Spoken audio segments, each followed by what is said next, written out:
This is the MSA XF1 Fire Helmet Light Kit. It takes 3 AAA batteries, and it will require a T10 Torx driver just to back the screw out. It's pretty simple.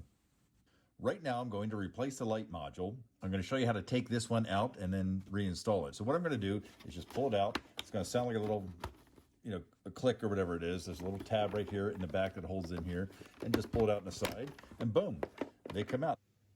To replace the batteries in the kit, you have to back out the Torx screw, which I've already done.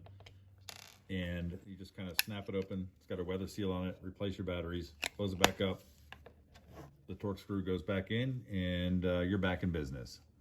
To put this thing back in, it just simply gets tucked into the side here, just like you see. And you just kind of slide, oops, I bumped my camera there. It's pretty close here. There's a little slot in the back here that just slides right in. And then this goes into this side over here. And that's it. That's all there is to it. It's very easy. It's actually a pretty good design. Okay, so I'm in a totally pitch black room. This is our engineer's closet at Station 47. I'm gonna turn the light on, and it's gonna flash 3 times, lets me know that I've got a full charge in the battery.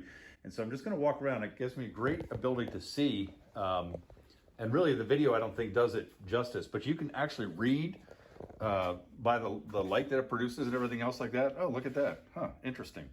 But I can see clearly, even by my feet, the LEDs point downward and straight ahead. So you have an excellent, view that gives you enough light where you can see where you're going in a totally pitch black room. So I really like this feature that it has.